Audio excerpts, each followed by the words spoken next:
Richmond Live, the DVD. And we're here with one of the Richmond legends. Jo Doja is in the building. What's up, and he's, man? he's chilling, you know what I'm saying? He's been doing a lot for VA, especially Richmond. He's going to take a few minutes out to let people know what's going on right here in Richmond, VA. And soon we can go back and cut again. But it's all good, though.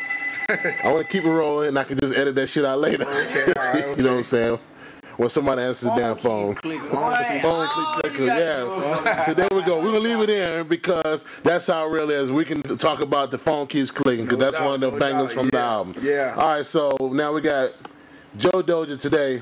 Yeah. Let's go back in time. So let's go back in time. So when we say we started out, because I remember, you're part of the Super Friends family, right? Yeah, part of the Super Friends family. Actually, I came over to the Super Friends from disorganized union. That was a minute ago. I think I was 14 years old, so it's like 10-year period, you know what I'm saying, going from that. But yeah, like that was the whole start of it. We used to go up with U of R Richmond Radio, freestyle. That's how I met Danger. And him and Lana had to show up there, so we used to go up there, freestyle cypher. Me just being a little kid, hyper, all in the battles and all that. Just you know what I'm saying, had a relationship, built a relationship with that. From that, I did a song with Danger, supposed to go on his release with Missy. Never came through. Actually came out on the compilation round 1 with Spit My Flow, and that's how the started. Super Friends for life. All right, now I want to talk about Ballad in just a second here, but what was the name of the first crew that was you with at the time? Disorganized Union, man. That was that was just a umbrella name for like a lot of crews. So that was Junior Villains, Solar Brotherhood, The Uncanny, Perilous. That was my crew. You know what I'm saying? I'm still with them to this day. As a matter of fact, Demigod, Mon G, Jay Still, and myself. You know what I mean? So.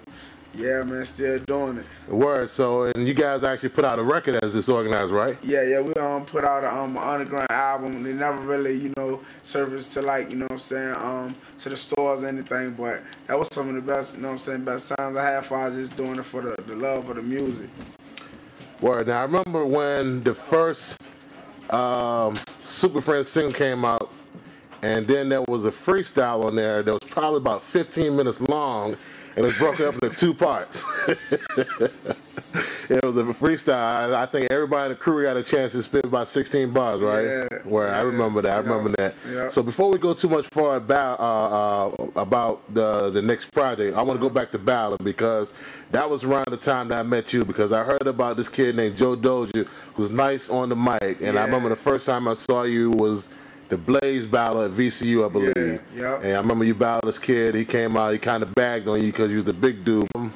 In fact, I remember you said that I heard your part on the DJ Reese mixtape, and I must say it was whack. That's when DJ Reese had 50 tongues, 100 lungs. Yeah. I remember that. Respect due to DJ Reese. So it's all good. No doubt. All right, so we started out with Disorganized Union. We met Lonnie and Danger at the studio. You were rapping at the radio station on University of Richmond, right? Yeah, no doubt. Okay, now then, we fast forward a couple of years where Danger Mouse got the first opportunity to start work with Missy.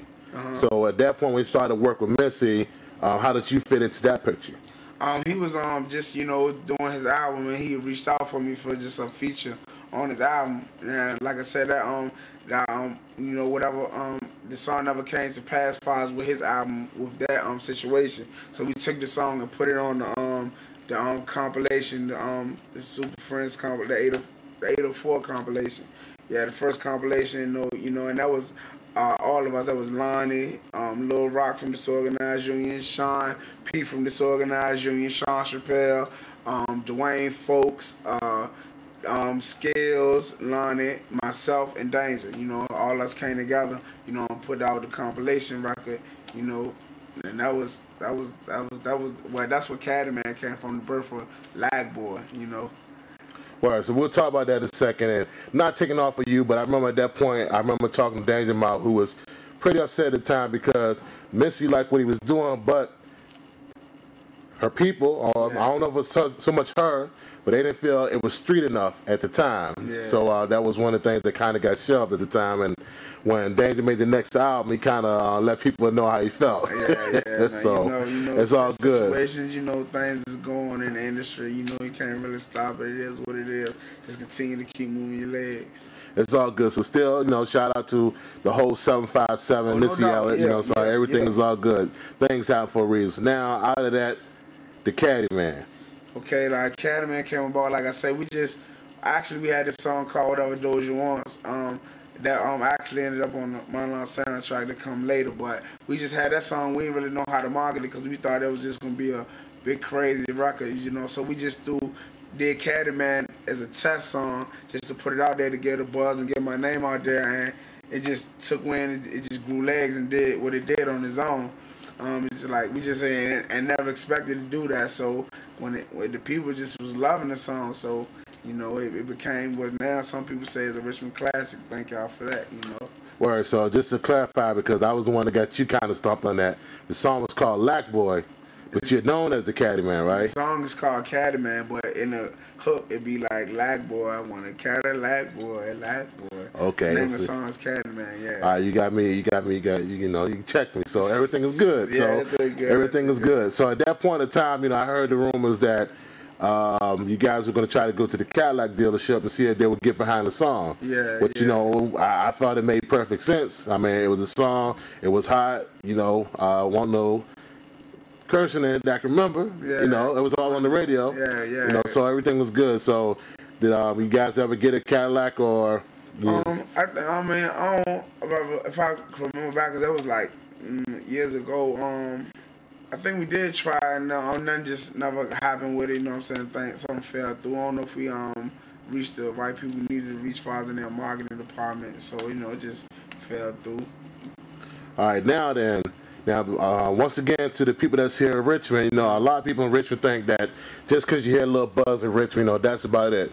But Lack Boy hit a lot of places across the states, right? Yeah. I mean, we you know, we took it, you know what I'm saying, to it was as far as getting his most rotation in Richmond, but we took it, you know, to Florida. We was in Atlanta, North Carolina, South Carolina, you know, just going to different, you know, the conferences and just, you know what I'm saying, just traveling. It was in DC. We went to a couple of record pools, you know, just trying to, you know what I'm saying, bring, you know what I'm saying, the record to different markets. That's it.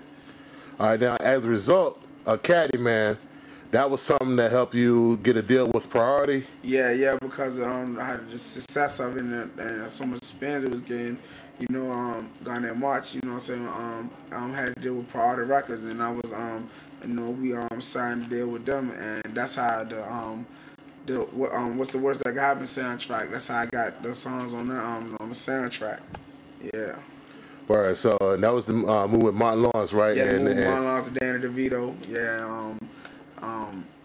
yeah, but Mac, 2 or 3 cuts on it, right? Yeah, I had 3 songs on there. 2 solos and 1 with the Super Friends. We actually had the titles sound to the movie.